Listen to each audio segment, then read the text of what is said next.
Hey, welcome to the Enhance Your World show. I am your host, Chris Albaugh, and today we have a special episode of storytelling with Lawrence. Lawrence and I met at our property at our retreat center during a Sentata 3 years ago with Lorenzo, and we became friends ever since. I'm so grateful to know this man. I haven't met many people with such integrity as Lawrence, and character and the ability to listen and tell stories. Very super stoked that we are friends and we get to chat and we get this opportunity today to share with you. And well, welcome, Lawrence. I could Thank you. go on and on and on, man. But I'm gonna let you tell your story and share all the things that you do and how you help others and yourself with your walk, and how you live your life and how you practice it, right? Um, how did you get started, Lawrence? I think that's always a good way to get started. How did you find yourself where you are today? Yeah, thank you, Chris. It's a great new experience, and so I'm happy to be in your show, in your podcast, first time. So yeah, blessing to have met in the context that we have gotten to know each other these last 3 years for some days. Um, don't know where to start answering the question about where you start because where is it that you start doing what? No, but first thing that comes to mind, and I'll go with that, is that because we know each other through Amamo, a spiritual leader of an ancient culture in what we come to know as America, then I guess the start is 9 years old, and I was in social studies class in Costa Rica where I came up, and just your regular whitewashed version of social studies or history or cultures of the world. The moment they touched the Maya, and I remember it was a really hot afternoon. It was after lunch break, and I was in the back of the room. And it's in my memory, either way, it's really hot, but kind of shady. Shady as in, in the shade. And I remember they said the Maya people built pyramids, had calendars, and discovered the zero. And the image I go back to every time I tell that story is as if I am against a wall in front of a firing squad. And those are the three mysterious blows I get because after that point, all I know is I was obsessed with Amaya. And so that happened at 9. And then at 13, a similar thing happened when the librarian who was in charge of showing us seventh grade kids to what the old time card system, the catalog, how that worked in the high school, the new high school library. After doing Yeah, all that tour, then this hippie guy called Julio, who's a great, really interesting, really awesome guy, decided, I don't know why or where he got his divine inspiration, but he decided to sit us down in front of a TV, get a VCR, VHS tape, turn off the lights, and he played the documentary. And I didn't know where, who, what for all the years till I was 30. And I realized it's the same territory Lorenzo comes from. Different people, like his different branch of the same trunk of these four peoples who are guarding the heart of the world in the Sierra Nevada Santa Marta. They were the Kogi people. And so one winter, deep into the wee hours of the morning, I somehow for some reason sat and conjured my memory. I, all I had was a sound ko. It turned out to be Kogi, the name of the people that this documentary is about. And I guess that was the start because those two rivers meet at a point where somehow there's a voice in me that is strong and certain, not like any voice coming up, not like any voice I was characterized of speaking, But this was certain, and it told me, and I could hear it clearly. That's interesting too, particularly clearly, and insistently throughout the years, that the future of the world depended on the ancient past of the American continent. And so I was like, I know I love the ancient past of the American continent myself. So this is me, in dialogue with this voice that insisted it was that. And, Okay. I kind of put it to doubt. I was like, okay, there's many cultures, there's many ancient cultures. It should be the whole world, but this insisted. And so I think that's really the start. Okay. Fantastic. Wow. And so when you got that divine uh, intervention or inspiration, right? Um, how are you practicing today, bringing the ancient teachings forward? Um,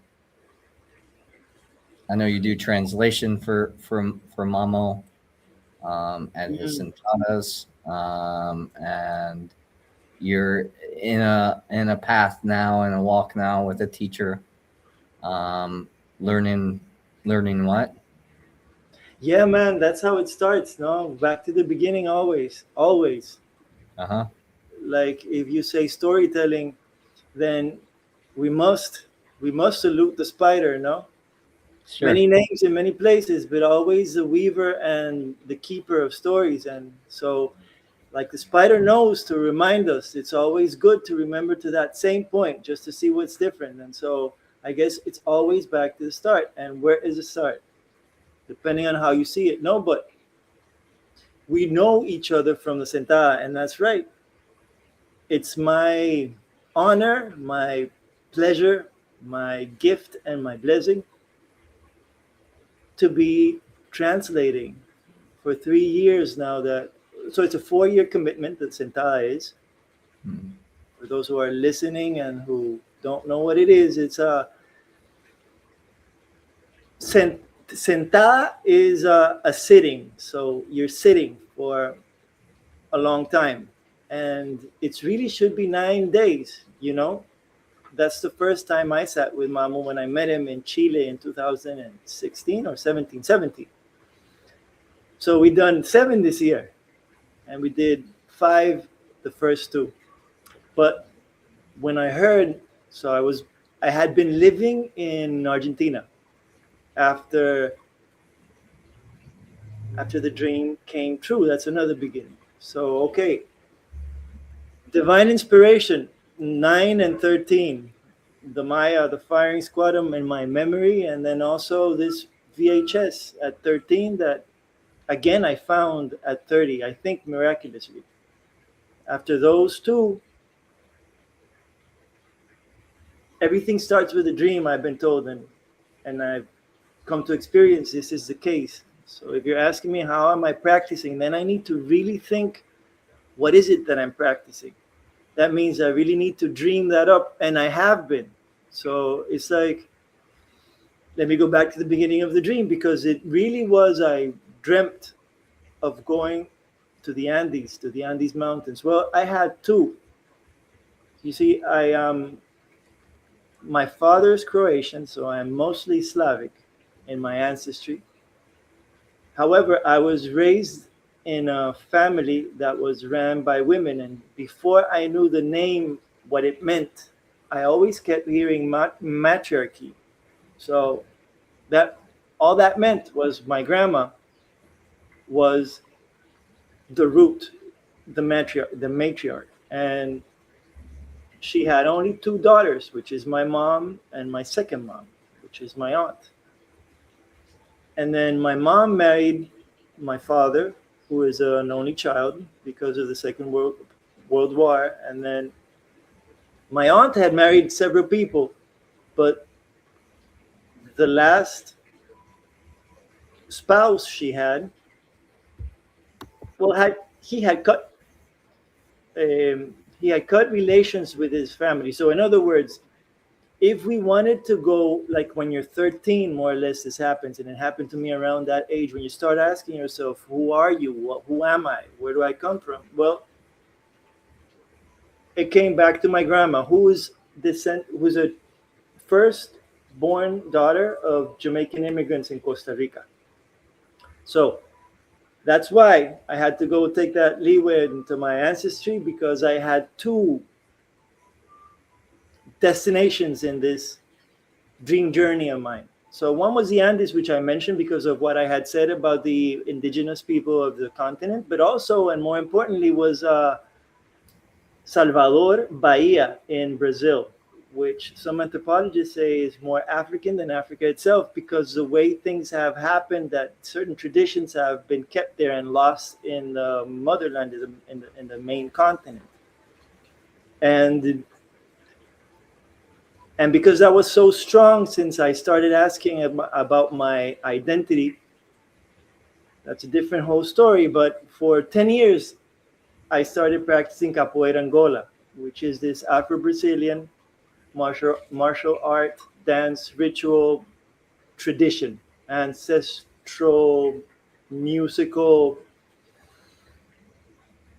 rite of passage, eternal, making beauty and training in integrity type of school. And so that's why I wanted to end up in Salvador Bahia, because I thought I was gonna, end up living there. I really thought so. I left it for the last. But going back to your question, to start to answer it, I had to mention a dream, which my blessing was it came true. And so after 10 years of holding that dream intention and making sure it happened my way, at the right way, or die trying. In other words, I was up to my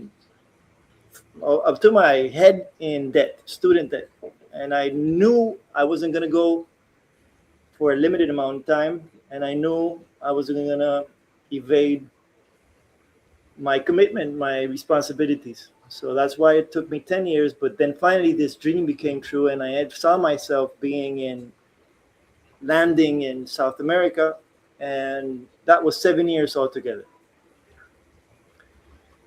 The last of those three, I was in Argentina, and when I finally had to return back to the States, I was with my mom and my dad, and I heard there was going to be a sentada. Mama was traveling to the States. Okay. And so that's how I became a translator. And that's been a gift.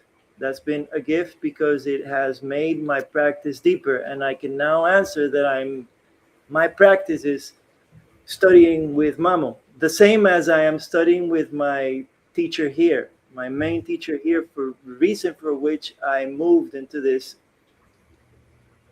ancient Maya land of the Yucatan, the peninsula we now call Yucatan, in the southeast of Mexico. This is where I am. And so, yeah, practice is learning, but mostly unlearning. There's so many things to unlearn, so much programs just to get to start that word. Where is the start, Right.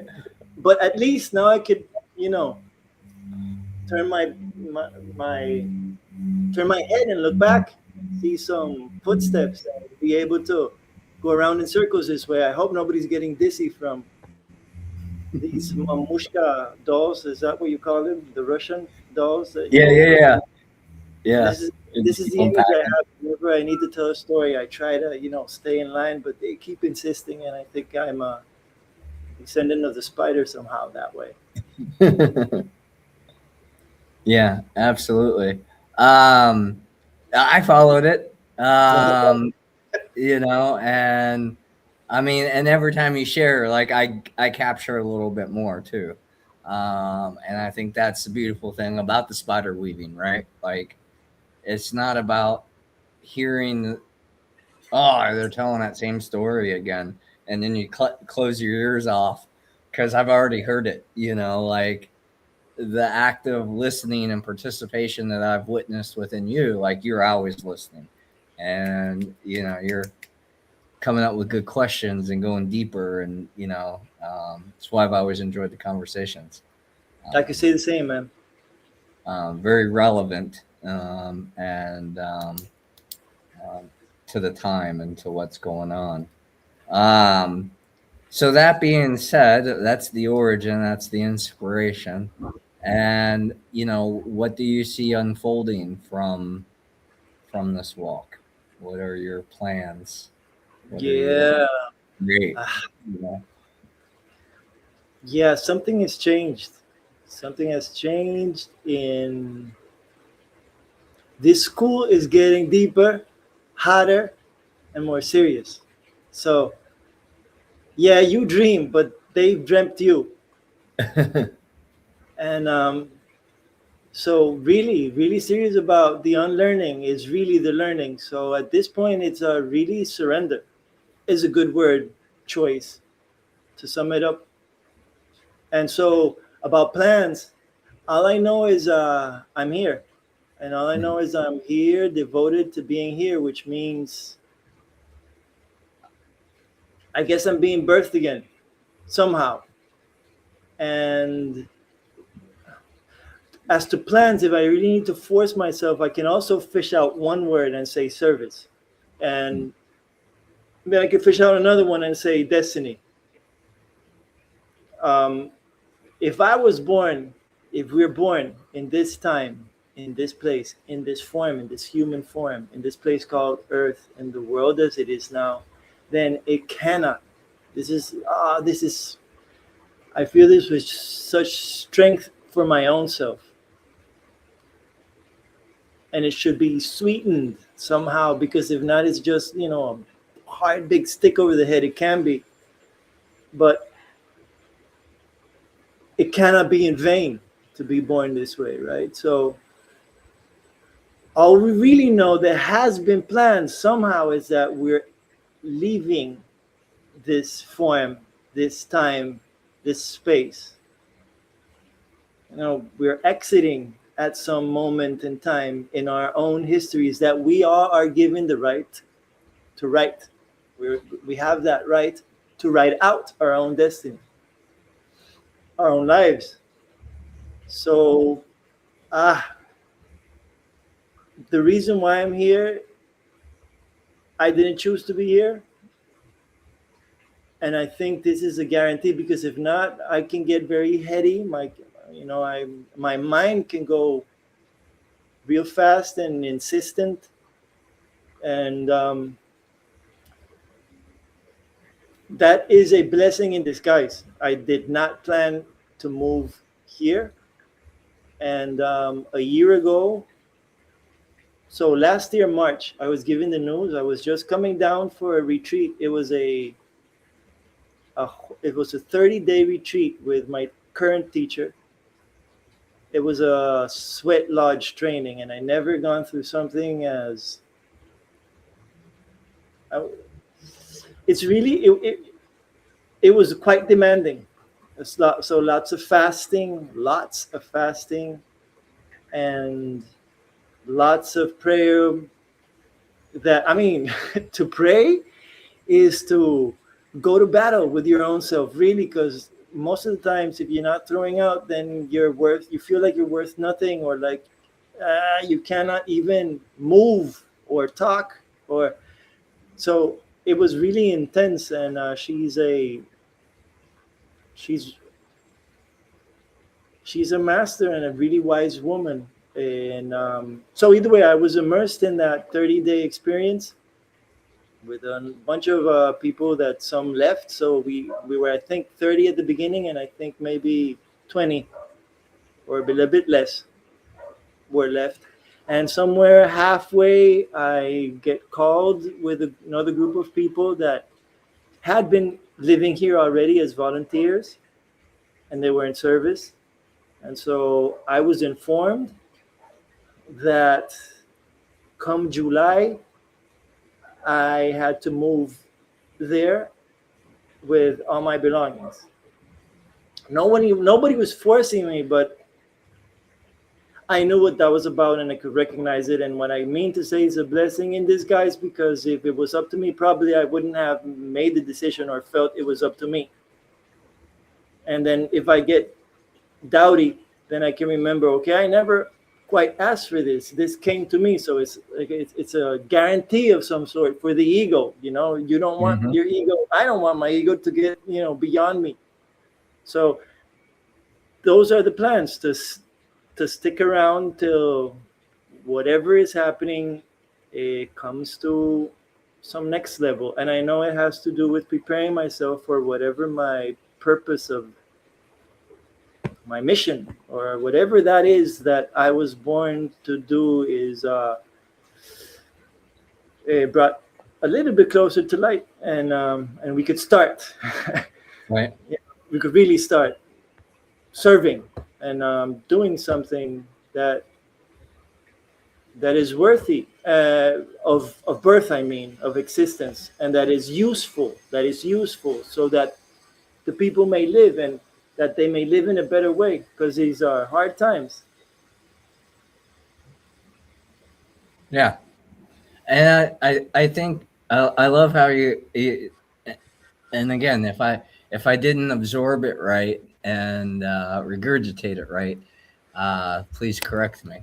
But the thing that I love about that story of service is, yeah, I was chosen, but then I choose to honor that responsibility and this life that we were given, correct? And it's not necessarily about you background and as a teacher and language and all these beautiful things. Like, those are beautiful skill sets that have daily uh, applicable professions. you know um, if it wasn't for you, Mamo and I would never be able to communicate. Like, that's a necessity, because I don't speak Spanish and he doesn't speak English. So what a beautiful bridge to connect, to have the ability to connect to human beings through language, and to be able to um, the way you share during the sentada. um,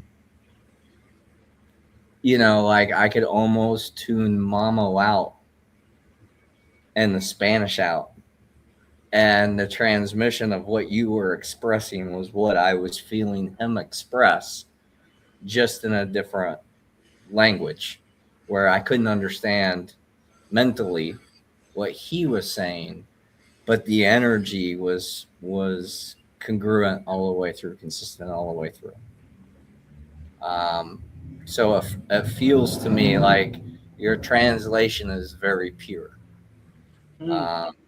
Um, and you're encapsulating, because language is an art, but it's not a perfect art. So Spanish and English don't necessarily all just sway together, right? Like, there's no there's certain words that English language is limited on, or it doesn't encapsulate fully between the two. And at least from my personal experience, you do a Yeah, very good job of blending them together. Yeah, if you think there's a distance between English and Spanish, can you imagine? And I love languages, and I've yet to learn one of the Mayan dialects, or Ikun, which is Mamo's first language. So imagine the distance between their worldview that has a register with names and stories. I mean, names of entities that were before creation, our creation. You know, they have a untouched registry of thought memory because they don't need to write in books.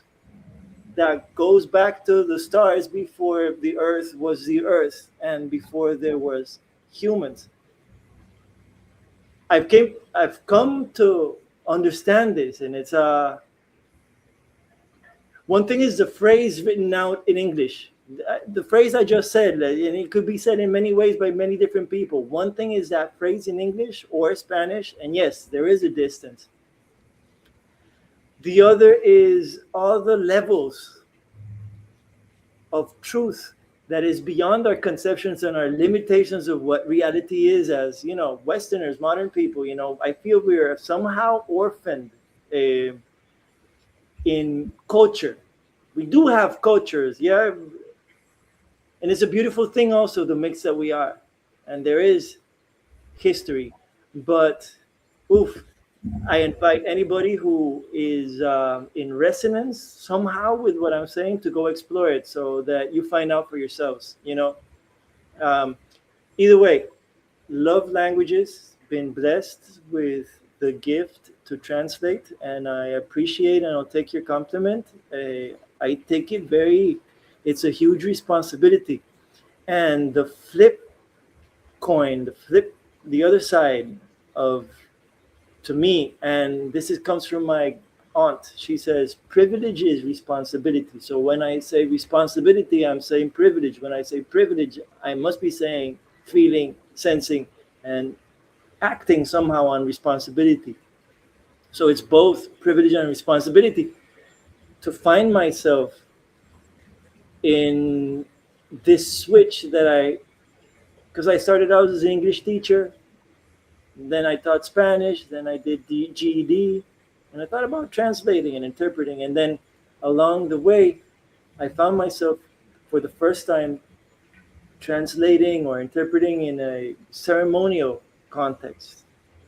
Uh, and that was interesting. And then it was a huge challenge because your priest there is praying, and and it's a huge circle, and I'm at the opposite extreme, and this old gentleman is speaking in a very soft voice sometimes, and it's real time with a real time audience, and there's many people there who would be left out of a prayer.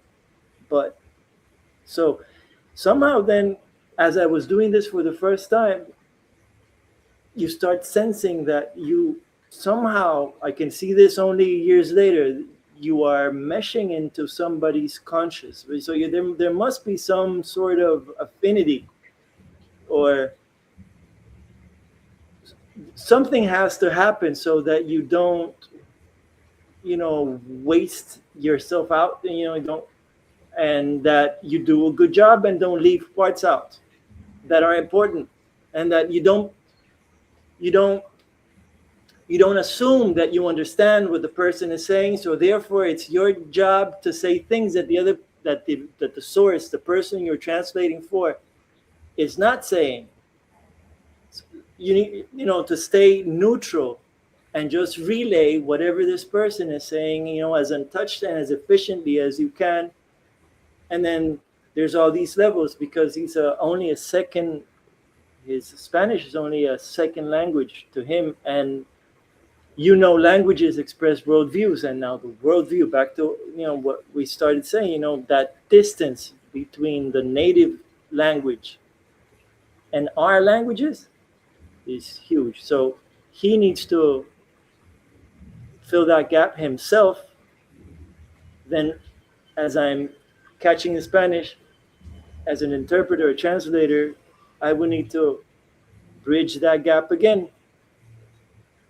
And it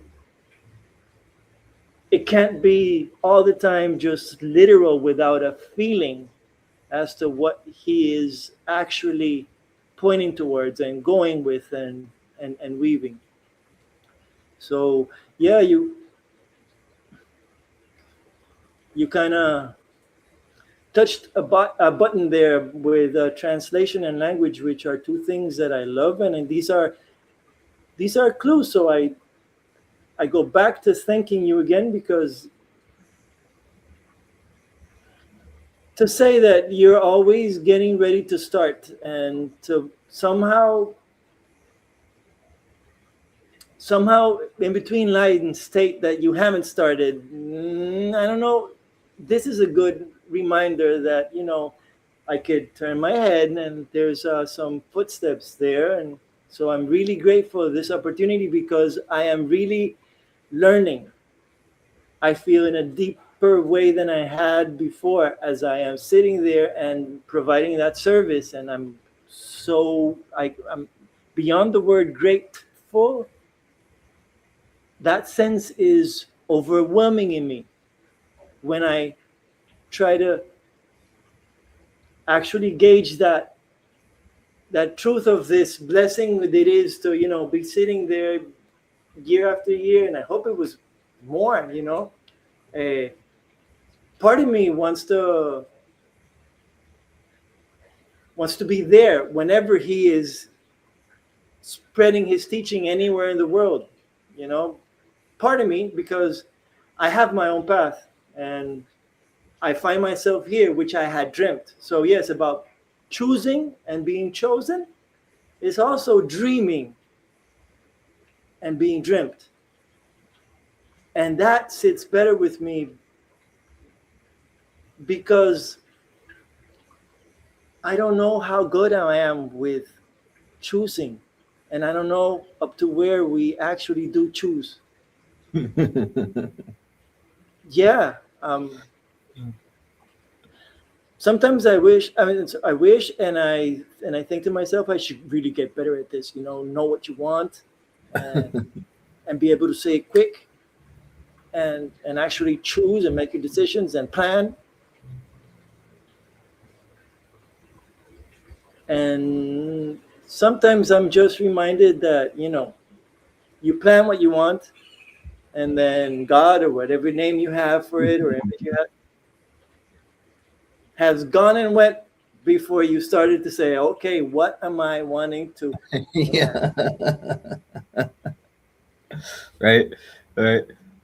Which is very valid because these days with industry and you know uh, a lot of these more ancient philosophies are revealing themselves, right? So we get a sense that we've got it figured out.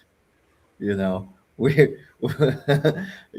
like I was just I was just talking about the tobacco ceremony, right? For purification. And the my understanding of it is it's to help get rid of to work to release the anger within us, right? The unprocessed stuff, and to work. And it is interesting with a lot of more nature-based teachings. There's a lot of purging or vomiting or some kind of expression of the body to like almost prove to our mental and visible self that we're doing something. Mm, Why does drinking tobacco to the point where you vomit make you feel less angry? I mean, that mm, doesn't make logical or reasonable sense, right? Or when we work with Bombay or MBO or any of these different things, or as we learned at the river this year, elderberry for jealousy. You know, oh yeah, um, true. how interesting it is, and how profound it is because it doesn't make cognitive sense. Um, and yet there's a big majority of people who think they know where they're going or what their dream is or what their purpose is or whatever, and it was actually curated by somebody else. Hmm. And they're just following the plans. Yeah. Ooh, so much there.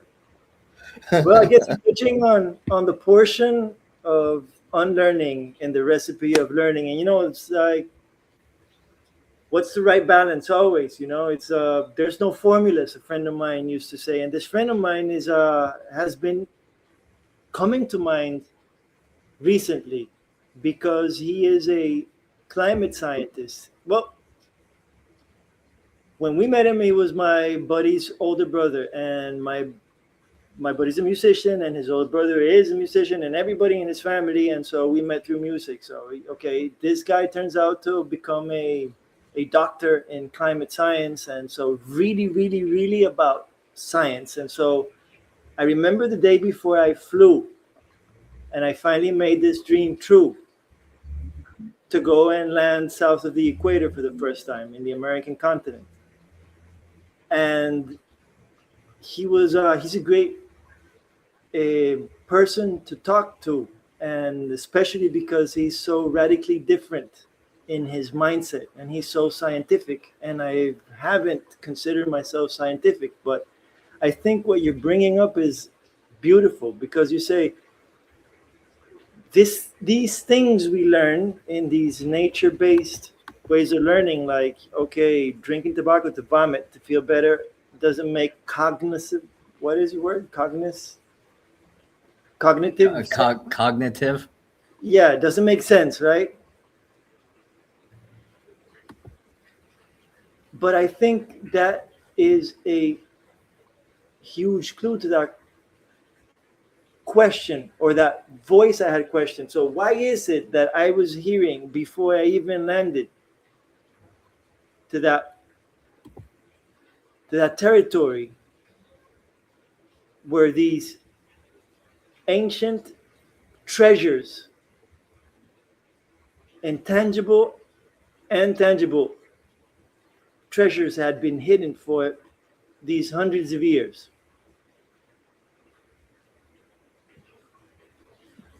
And these are spiritual scientists. There's a science.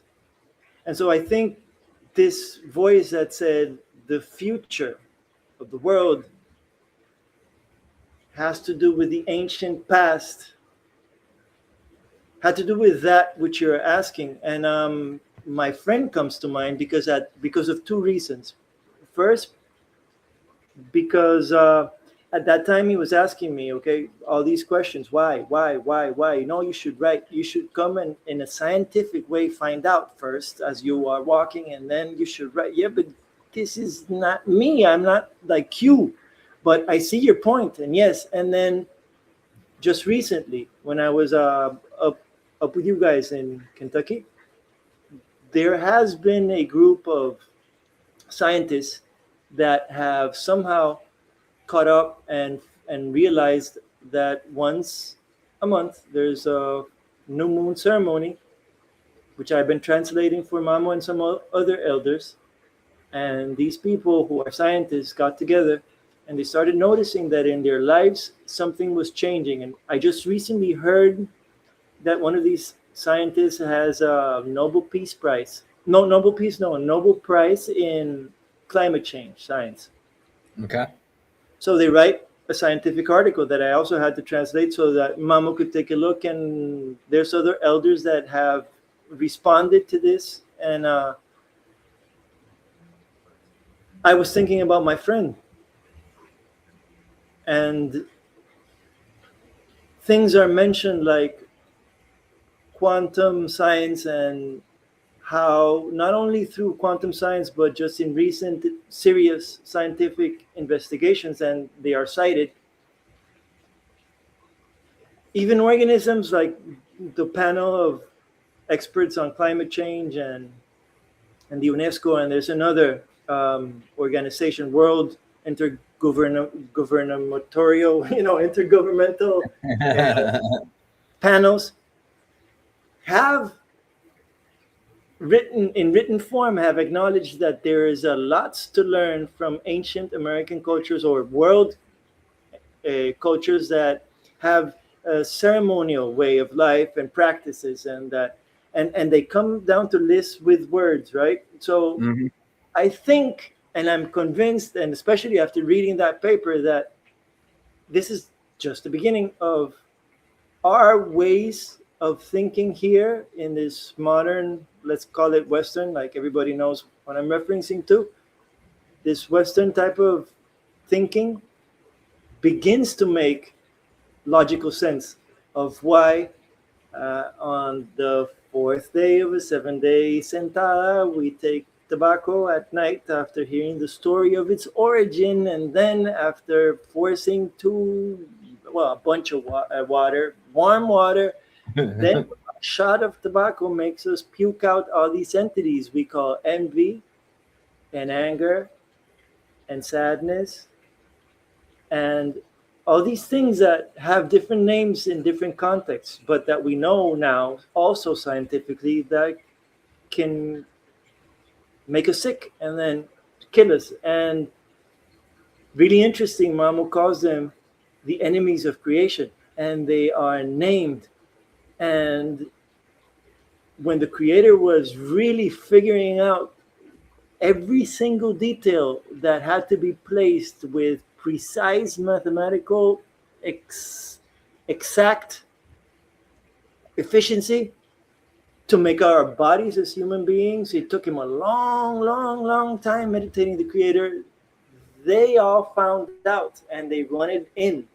And the creator said no, but they still forced, they sneaked their way in. And today they are, like you're saying, they're planning out a bunch of people's lives, people in high places. They're enemies of creation, negative impressions, Right. negative emotions, whatever you call them, right? There is a science that is not only ours, that has been way before we came up with the word science. And I think that's one of the beauties and the treasures of this, of these times we are now living in. Mhm. Mhm. Yeah, I just read an article. I don't know if you know who Bruce Lipton is. Don't. He's the founder of epigenetics. Um, but a fascinating story about he got tongue cancer and he wrote a book called The Biology of Belief. And he talked about placebo, nocebo, and how our thoughts create our genetic expression. Um, and he was asking himself, why did I get this tongue cancer? I'm a lecturer that, I have all this, you know, stuff, all this responsibility and privilege because I've devoted my life to this walk or whatever, and I have this responsibility to share and lecture on it. And now I have this tongue cancer that keeps me from being able to even speak. And basically what he what he came up with was for years he's been wanting to disprove the Darwinian theory. That it's just about survival, the survival of the fittest, and so he came up with this book. I guess it's going to be released in August, and where he can disprove that that theory of Darwinian, the strong survive, uh, strong, the strongest survives, Mhm.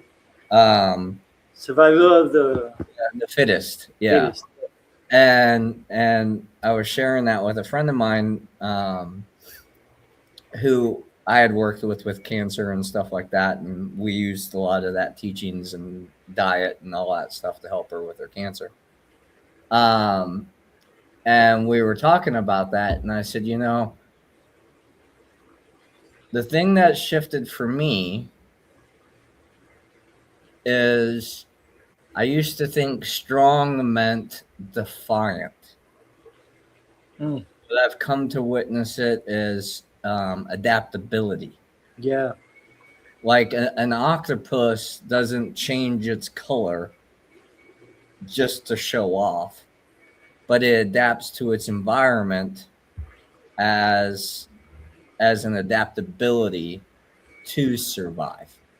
It's not a weakness because it's always an octopus.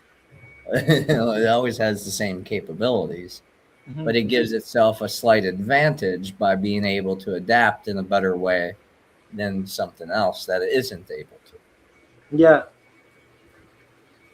to. So going back to surrender and all this, it's like letting go of all those preconceived notions of what it means to be a life and the responsibilities that it carries to do it in a good way, because what we do as far as our willful participation is going to affect future generations that we'll never get to meet. Hmm. Yeah, it's funny how on that fourth night, which falls in the middle of that 7 day period where we are working with our ancestry and cleansing our sexual history and also that of the territory, cleansing the territory, ancient, and all that on that night where we get to, and this is one of the stories I love to hear again and again and again and again and again and again. There's always something a little bit different that is not only different, that, is a little bit deeper into a sense of the heart of the story, which is alive. So now tobacco is, when we say tobacco, so just a little parentheses, a little window, just to say tobacco, there's such a huge range of pairs of ears and walking stories that'll react in certain ways and that'll have certain stories that are attached to them emotionally through generations, and they'll have an image of tobacco, right? But closing that window, I was told it's the second medicine from the farthest northern tip to the farthest southern tip of these Americas that was called that way. It's only the second one after the first medicine, which is water. So it's really something to pay attention to if everybody on this side of the world was using it. And then it's also interesting to see everything else that happens through the, I want to say 50s, 60s, where it was a fashion, and you see people even on TV, and it's like, if you're in and you're cool, but then cancer, and then no, no, no, it should be illegal or something, and the tobacco industry. There's a bunch of things in there that if you want to go into, then you go endlessly to the origin. So this story we hear on the fourth night, you get closer and closer after hearing it over again to the beating heart of the origin of this plant. And you were there the three times we heard it, so it's something really deep, really beautiful, really alive. Either way, when this happens, I think it's interesting to observe how there's always somebody who perhaps is their first time. And we've been there. I know I was there. We have an image again. And this is part of communication. We think communication is only what you hear. I mean, only what you say. And of course, another person is listening, but really how you, through your own filters, interpret is a huge part of that, right? So Mm-hmm. we have an image of everything. And an image of throwing up is not something pleasant in our culture. Is okay, you throw up when you're sick. So, and this is something beyond our are conscious choosing minds that are in the driver's seat because, okay, this is what needs to be done. And I'm here wholeheartedly doing the work because I chose this time off of my life to do this retreat, which I really, really genuinely feel is important for me, although I don't understand. And even though I don't understand how we need to be throwing up, and this is part of the work, then beyond that, I'm having trouble. I'm like, it's hard. All of a sudden, it's really hard to throw up, even though when you're Yep. bloated with water. Yeah. Around you is going, "Blah, blah, blah, blah." You see some people who need help Yeah. somehow just to let go. But what is undeniable is after you cross that bridge, then really there is a different silence, right? Like you've gotten to this beach, you've been, and you didn't even realize it because this is normal. And then all of a sudden it's like, and then the dreams for those who do receive their dreams, which sometimes is most of the time is minority, but especially the day after, day 5, is like everything seems lighter and brighter. So I think that's also an image of images, right? We do need to unlearn. We do need to really empty ourselves Mm. because what do I know? What do I know, and how do I know what I'm good for, what I'm born for?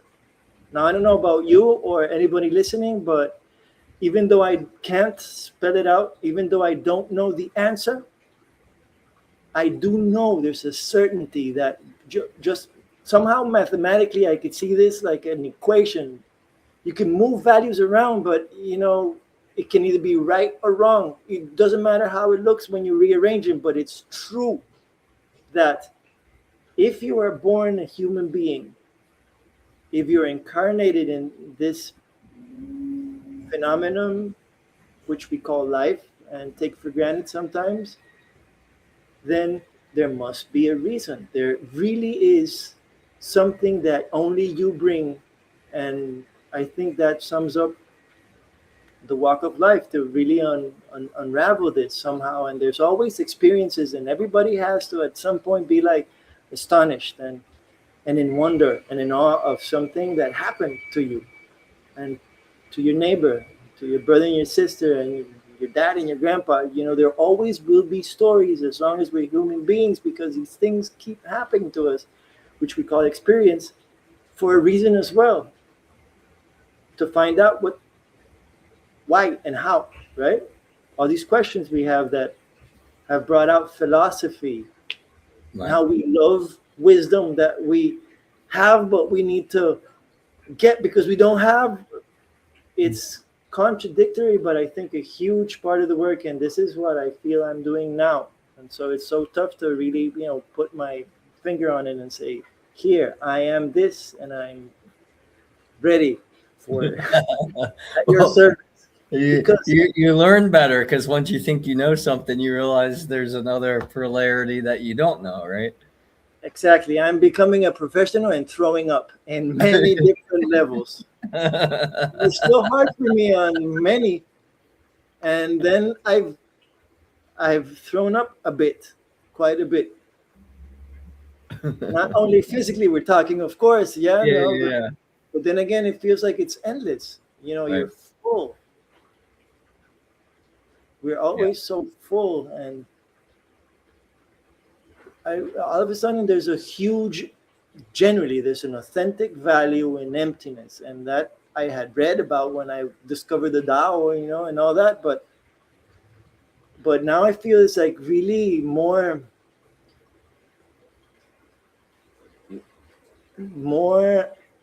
It's closer in my experience, in my field of experience. I like it's closer that I could see this face of this emptiness value or this value of emptiness. Like almost can see. Doesn't mean I'm becoming empty and I'm close to being empty and illuminated. No, but that I recognize the importance of that work, and that's why throwing up. And thank you for your assistance to help me. Yeah. It came though, right? It was good. Oh my goodness, man, it was stubborn this year. Ah, interesting. But yeah, no, thank you so much. And it is interesting, right? Because I mean, you cleared me with leaves and sticks, right? Um, and I've seen it, in South America. There are certain plants, um, and it was like you just came over, and when you batted it, I could just feel the energy shift, and as soon as that resistance shifted a little bit, the pathway was there, and how to, then it was easy. um, so it's so cool to have those experiences, and you can't, I keep saying the word profound, right? Like, it's profound. I don't know. It's deeper than my level of understanding or my willingness to explore it, to quantify it. Because I just appreciate the moment for what it was. It's so it's so perfect because in this image you're painting, I'm I'm with you, and I could say the same words except it was my turn to hold these branches, which I've never done, and it was just the first year out of these three that Mamo gives us an instruction, picks up and leaves, and so part of the instruction was get some branches, and then that was, I think, it. Oh yeah, no, he made explicit that what the branches were for. But I'm holding the branches because at one point I just, okay, you're on the gig. And, I don't know. I grabbed the branches. The branches is the thing, and then all of a sudden I'm like, okay, what am I doing with this? But it was a very profound learning experience, double. So you had yours, and at my end, I noticed, I was witness to how what I was not knowing what I was doing, never had done it before. There was a response. Your body responded because I could see you having a certain struggle there, or that's Yeah, difficulty, letting yeah, go. And these branches we both picked because I asked you, and we had to go look for some, and these looked like the right branches somehow. And I made sure they were more than enough rather than less than what is needed. And all of a sudden, there was a response. So doing, you learn. And I couldn't have said this before I did it. And I think that's how also it works. So on one end, yes, you need to unlearn and undo and throw up and let go and forget and surrender. And then you also, because we do have, and it's beautiful, we take this such for granted, but I mean, we have a right hand and a left hand. We have a right and a left eye, and so on and so forth. It seems like it's so simple, like it's a secret only because it's right beneath our noses, right? right. Yeah. What they say about someone with two left feet? Doesn't work. Yeah. What is that? Some other place it might work, but here, according to our laws here, Right. Yeah. Well, and I mean that bridges even the technology in the ancient, right? Because a lot of folks, they think it's either or. I have to be in the world of the modern, or I have to be completely off grid, and living on the land. But balance is from both. yeah, The reason we evolved from, the ancient ways is so we have the opportunity to go deeper today in a new way. Because that's what keeps our balance, the left and right foot. Being Yeah. being curious, but yet surrendering to, the not knowing. I know a lot of spiritual friends that hold they have we all have centers, and we all have our professions, and all that kind of stuff, and I share some of these experiences because it's different, right, than what most people have experienced. And they're like, well, I would never do that. Yeah. And it's like, and you're a spiritual teacher? Okay. I guess that's why they call you a teacher, not a practitioner. Because there's a difference in that. And that's okay. It's not to bash anybody, but it's to really be in integrity with ourselves and our words and how we're relating to one another. Um, and I'm so honored to be able to participate with you because in the ways that we do, because there's a trust, like an unspoken trust. Like never once have we had to say, "I got your back, dude. Whatever you need, got your back." But like when we're together, and all that, it's like an unspoken bond. It's not even a. It's not. You need help? Just let me know. And then of course help. Yeah, man. Um, So uh, grateful. So grateful because you are opening your house and your land and your family's place and home for all these people to come do all these things, and you're in the greatest disposition beyond just you saying, okay, come here, we'll do it here. So we all come and we do it together. And so special respect to the owner of the house is what I've been taught. I don't know if it's yeah. special, but yes, we come to your place. Oh, it's not mine, but It's, well, yeah, but you, I do live you're there. the Yeah, keeper. yeah. You're the I, keeper. yeah.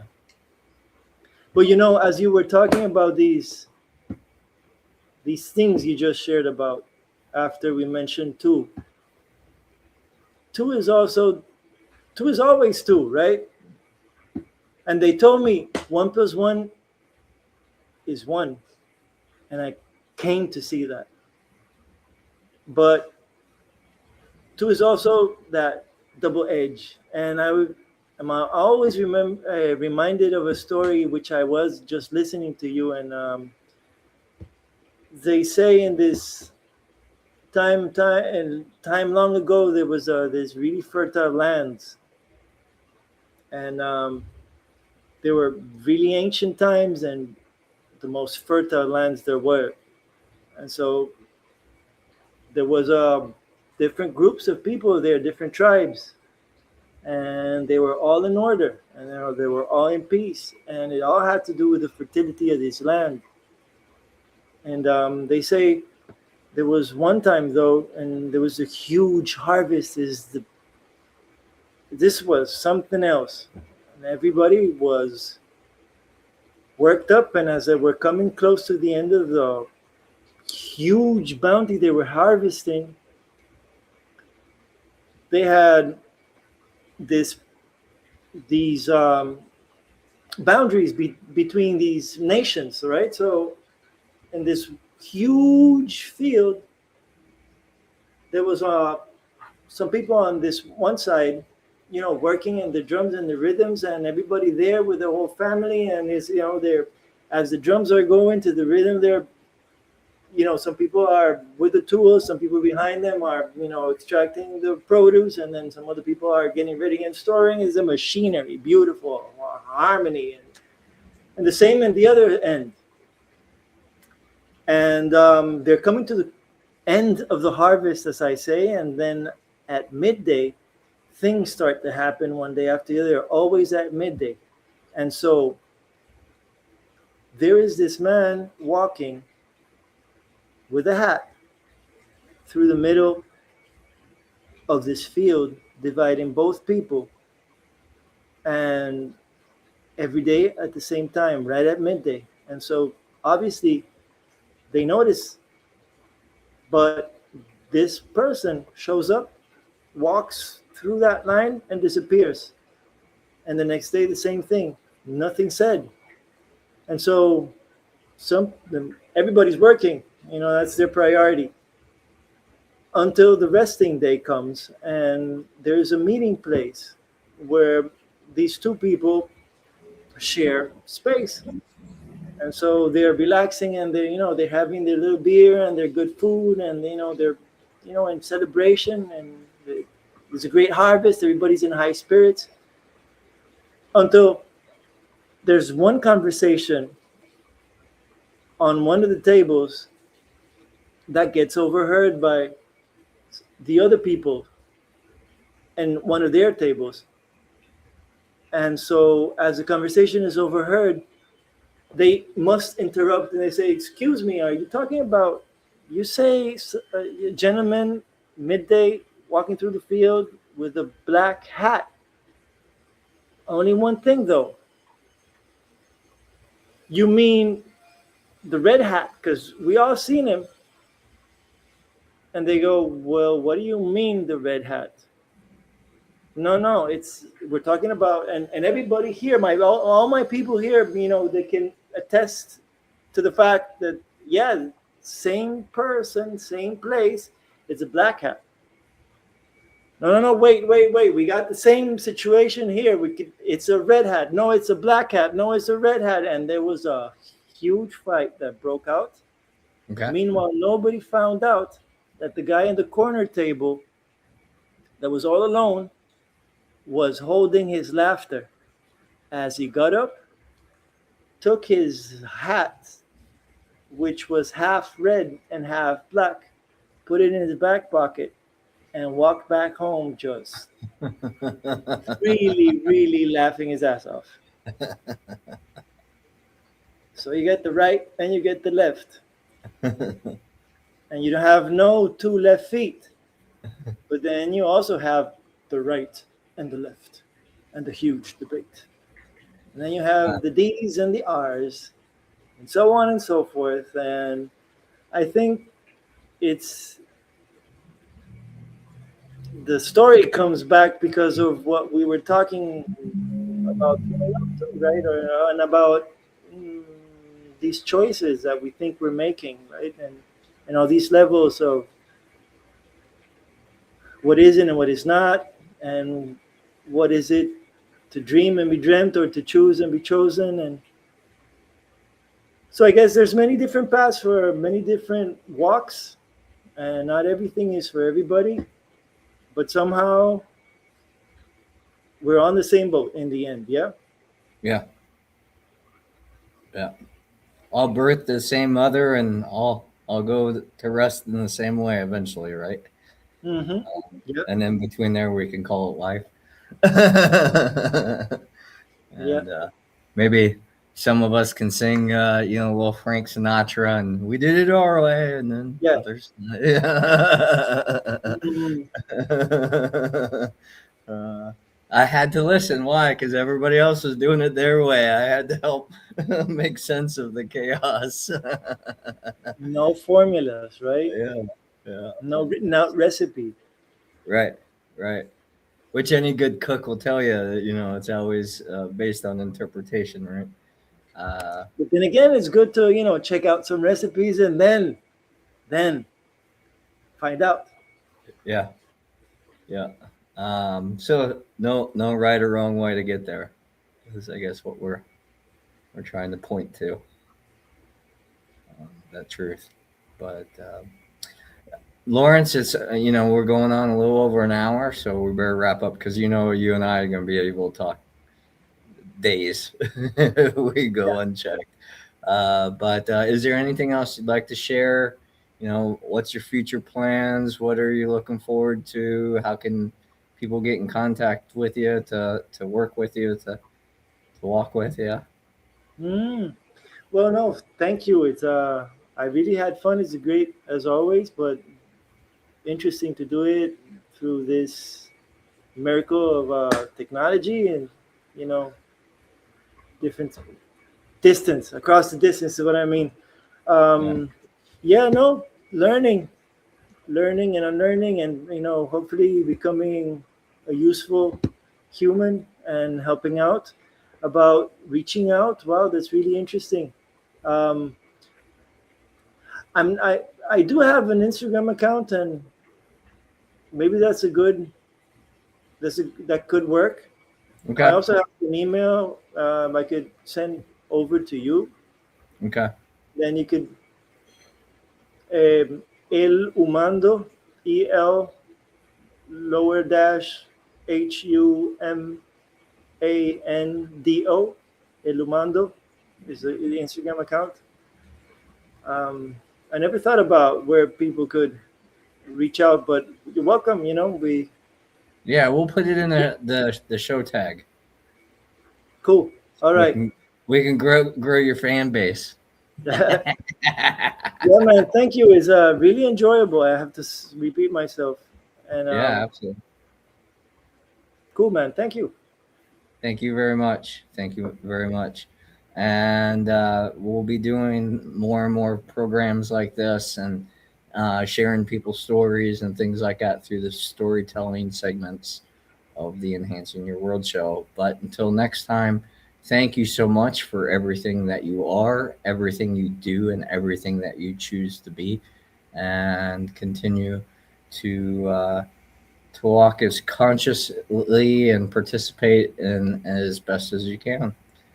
Because at the end of the day, it's all we got, right? So We got much, much love, Lawrence. Oh, and we'll have to talk again about the excess and scarcity. That's yes. really, whew, that's a good one. So maybe we'll do this again if you're up for it. Yeah, always. All Anytime. right. All right, cool, man. All Take right, care. have a great one. Talk to you soon. Be good.